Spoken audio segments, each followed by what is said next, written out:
à tous, bienvenue dans Story Movies. Au sommaire de nos envies, on se fait des films à la maison en attendant la réouverture des salles. Et cette semaine, c'est Patrice Lecomte qui nous invite dans son antre. On le retrouve devant son nouveau scénario. Nous autres cinéastes, le b.a.-ba, c'est pas de mater, c'est ça, mais de regarder, quoi. D'être un regardeur. Comédie à succès, thriller, drame intimiste, road movies, des bronzés à la fille sur le pont en passant par le mari de la coiffeuse et Ridicule, qui lui a valu le César du meilleur film et du meilleur réalisateur, Patrice Lecomte brille par sa versatilité. De quoi on a l'air tous les trois, hein? Ben on a l'air de rien. On a l'air de trois types qui font du stop un jour d'été. Qu'est-ce que ça a de si formidable? Trois de ses films, Tandem, Monsieur Hir et Tango, ressortent en DVD en copie restaurée, l'occasion d'une leçon de cinéma généreuse et d'une déclaration d'amour aux acteurs et au grand écran. J'aime être dedans, comme dans La Rousse pourpre du Caire, c'est-à-dire de rentrer dans l'écran, mais je ne suis jamais encore rentré dans l'écran. Avant qu'on parle de cinéma, moi j'aimerais bien que vous me racontiez un peu tous ces objets-là. Et ce robot, par exemple, c'est qui? On dirait Ant-Man, mais... Ce grand petit robot, il a une histoire. C'est que au Japon, où je suis allé assez souvent pour des sorties de films et tout ça, les journalistes japonais, mais je dis pas ça pour vous, rassurez-vous, ils arrivent avec des cadeaux. Tous. Et une jeune journaliste est arrivée avec ce robot. Et elle vous a dit pourquoi elle voulait vous l'offrir? Non, elle m'a dit que c'était un objet qu'elle allait me plaire. C'est un héros des mangas japonais. Oui, genre les Power Rangers. Oui, Sankukai, c'est la bataille, force rouge, force bleue. Tiens. Mais excellente culture. Bon, oui. Toute mon enfance. Oui.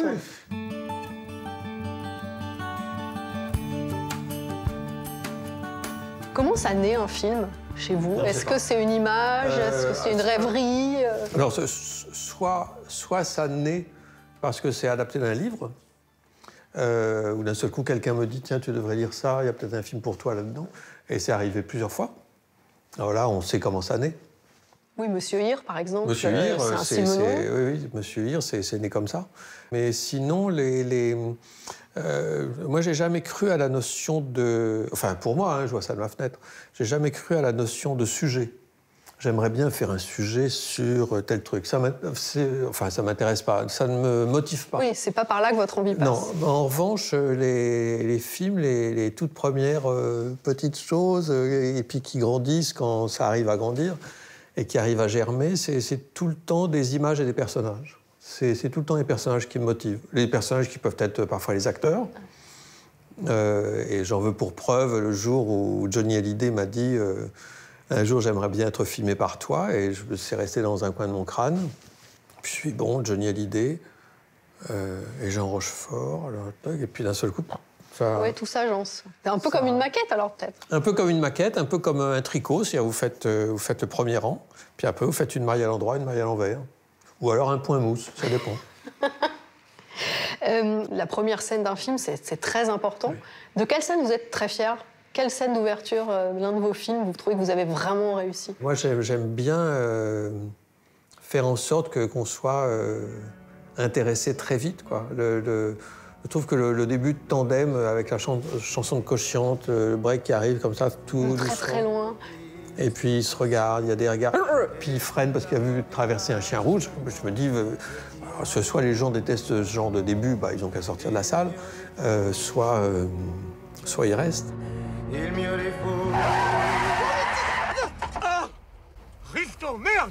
T'es pénible, qu'est-ce qui se passe? Excusez-moi, Michel, j'allais quand même pas l'écraser. Mais écraser qui? Quoi? Bah le chien! Mais quel chien? Un énorme chien rouge! J'en ai jamais vu des comme ça.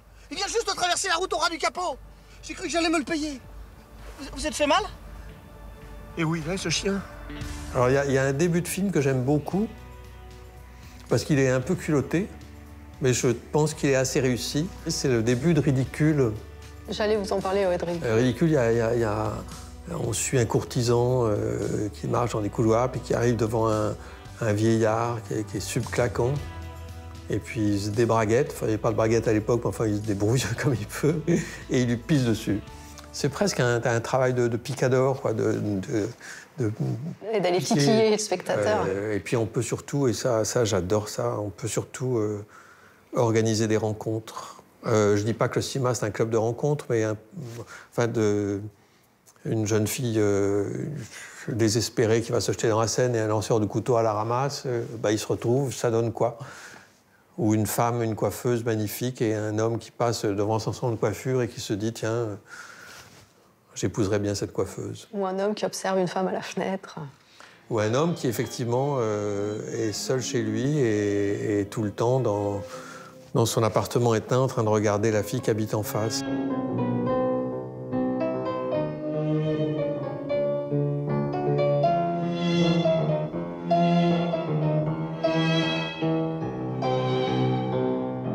C'est vrai que Michel Blanc avait peur de ce rôle, Oui. de ce film? Michel, il avait peur de ce rôle parce que s'il n'avait jamais fait ça, moi non plus d'ailleurs, cette tonalité. Ouais. Et lui, qui est un acteur très mobile, très mouvant, très expressif et rapide, je lui demandais d'être corseté, d'avoir presque un couvercle de plomb sur ses émotions. Et ça l'inquiétait parce qu'il me disait, mais tu crois pas que je vais être ennuyeux? J'ai dit, non, fais-moi confiance, je suis sûr que tu ne seras pas ennuyeux. Vous n'avez pas à avoir peur, mademoiselle. Je ne suis pas un voyou.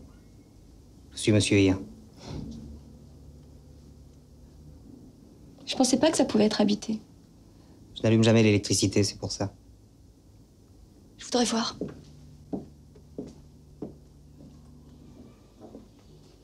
Mais c'est terrible, on voit tout. À votre avis, pourquoi vous avez fait autant de films avec lui et avec Jean Rochefort? C'est un peu les hommes de votre vie de cinéma. Oui, avec Jean Rochefort, ça avait très mal démarré. Il paraît. Parce que sur le premier film, ça Les avait été... WC étaient fermés de l'intérieur, ouais, il c'était était un cauchemar. odieux, non, c'est ça? Un cauchemar. Ah, mais c'était affreux. Et puis après, j'ai eu plaisir à le retrouver parce que je continuais à penser que c'était un bon acteur. Et donc après, notre histoire d'amour a commencé. Moi, c'est ce qui m'a toujours vraiment fasciné chez Jean, ce sont ses fêlures, ses folies. C'est pas quelqu'un de très raisonnable. Dans Tango, il apparaît... Mais oui, elle est magnifique, cette scène, en mari trompé qui veille sur la chambre où sa femme a des aventures. Et c'est lui qui m'avait dit, il avait lu le scénario, je ne sais plus très bien à la suite de quoi, et il m'avait dit, laisse-moi faire le garçon d'étage. C'était bien. Pardon? Non, je vous demande si c'était bien. Non, je vous choque, c'est normal, et je vous demande de m'en excuser, mais vous venez de baiser ma femme pendant 6 heures d'affilée. Qu'on a tourné une journée, simplement. Et à la fin de la journée de tournage, je lui ai dit, t'as été magnifique, je te remercie infiniment. Et il m'a répondu, oh, ne me remercie pas. J'adore ce personnage. Il flatte mon goût de l'échec. Combien a-t-elle eu d'amants? 200. Peut-être davantage, je ne saurais vous dire exactement. Mais moi, le matin, je fais la chambre. Je change les draps encore tièdes, remplis d'odeurs diverses. Je n'aère pas trop tôt pour profiter un peu du parfum de sa nuit. Ça fait quelques années que vous n'avez pas tourné, il y a eu des projets qui ont été... Oui, alors, ça fait plus de 5 ans que j'ai pas pu tourner. Quand je dis que j'ai pas pu tourner, c'est pas faute d'avoir voulu. Mais il y a eu des projets vraiment formidables, quoi, des projets auxquels je tenais, qui sont tombés à l'eau, souvent pour des histoires de financement. Donc pendant ces plus de 5 ans, je suis pas resté 2 pieds dans le même sabot. Mais non, vous écrivez des livres, ouais, des bandes dessinées. Mais la joie du plateau, c'est vrai que vous ne l'avez pas connue ça a depuis un été moment. confisqué. Et perdre 5 ans à mon âge, c'est un peu vulgaire de dire ça, mais franchement, ça me fait chier. Mais là, formidable aventure, parce que vous allez diriger Gérard Depardieu. Je ne sais pas si je vais le diriger, mais je vais le filmer. Ouais. C'est Maigret et la jeune morte. Et je sais que Gérard Depardieu va être un Maigret formidable. Parce qu'il y a ce côté, il y a cette pesanteur, mais je dis ça sans moquerie, bien sûr. Mais les silences de Depardieu, comme les silences de Maigret, les regards, l'écoute. Je sens à quel point il est motivé à l'idée d'incarner un personnage aussi grand que lui. Ça va être un tournage affectueux, vraiment. En attendant de pouvoir retourner en salle, est-ce que vous auriez une petite sélection à proposer aux spectateurs? On peut faire une révision assez complète des films des frères Cohen, ça c'est bien. Et avec en tête Big Lebowski, que je vois une fois par an. Moi. Une fois par an, comme un petit pèlerinage de qualité, je revois Big Lebowski avec le même plaisir. I am not Mr. Lebowski. You're Mr. Lebowski. I'm the dude. So that's what you call me, you know? That or his dudeness or duder or, you know, El Duderino if you're not into the whole brevity thing. Are you employed, sir? Employed? De revoir des films de Jacques Audiard, c'est pas mal. C'est même carrément bien. Parce que lui, alors, il a un talent, ça m'énerve. Parce que je me dis, mais j'arriverai jamais à la cheville de ce talent-là. Puis en même temps, ça donne des ailes parce que c'est de voir un mauvais film qui vous fout par terre, quoi. Et le film qui vous fait du bien, qui vous remonte le moral? Ah ben, moi, pour me faire du bien, je me tape et retape volontiers certaines comédies musicales de Bollywood. Parce que l'Inde, parce que ces musiques-là, parce que les chorégraphies, les acteurs, les couleurs, les tissus, les trucs. Si par exemple il fait gris, que j'ai un petit moral, je mets une scène de Devdas, et là, un coup de Devdas, et ça repart. Merci beaucoup, Merci Patrice Lecomte. Vous m'avez donné envie de revoir mes films. Non. Il y a d'autres plaisirs à savourer chez soi en attendant de retourner au cinéma. Pour ceux qui ont envie d'action et de super-héros, voici un géant vert et un homme en acier. Yeah, I can fly. Hulk et Iron Man s'offrent chacun une édition Blu-ray riche en bonus. Scènes coupées, making-of et petites raretés, vous allez pénétrer dans les coulisses de ces super productions sorties toutes les deux en 2008. L'incroyable Hulk est l'œuvre de Louis Leterrier. Le Français assure le spectacle tout en laissant un vrai espace de jeu à Edward Norton, qui interpréta le rôle avant Mark Ruffalo. Quant à la réédition du premier volet de Iron Man, elle vous permettra de retrouver Robert Downey Jr. passant des essais pour le rôle de Tony Stark. Okay. Done. Done. You're still Buckingham Palace. What do we got? What, I gotta break out the psyops? There it is. There's a smile. It's okay. Yeah, so it's natural. Less muscles to smile. À voir en ce moment sur OCS, La femme de mon frère, premier long métrage de la québécoise Monia Chokri, actrice fétiche de Xavier Dolan. Quel genre d'individu détraqué drague le médecin qui vient d'avorter sa propre sœur? C'est comment? Parce que moi, j'ai l'impression qu'elle est très rigide au lit. Genre belle, mais potentiellement morte à l'intérieur. Non.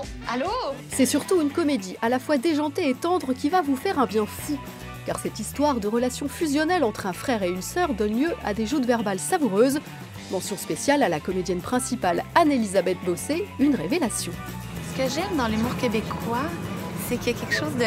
Pour moi, ce qui est efficace en humour, puis là, je m'exprime en anglais, mais « loser is winner ». Je trouve qu'on ose aller dans le côté très perdant, très loser, puis je trouve ça super payant. On est capable de rire de nous, on n'a pas énormément d'ego, et ça, c'est payant, c'est riche, ça, en comédie. Est-ce que vous faites du sport? Pas mal, quand même. Quoi? Donc, c'est votre petite amie qui va vous raccompagner après l'intervention? Non. Non. Oui? Enfin, je suis son frère. Que c'est ma sœur. Non, je suis sa sœur. On évoquait son talent avec Patrice Lecomte, le grand Gérard Depardieu se raconte à l'écrit. Ailleurs n'est pas une autobiographie, mais un recueil de pensées où l'acteur se fait tour à tour philosophe, poète et témoin de son époque. Il raconte son envie de profiter du moment présent, ses fugues dans des pays lointains, et s'autorise au passage quelques coups de griffe aux politiques, aux médias et à tous ceux qui se sont arrêtés de rêver.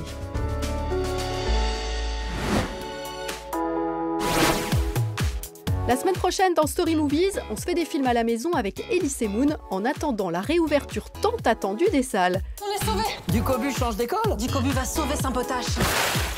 Salut!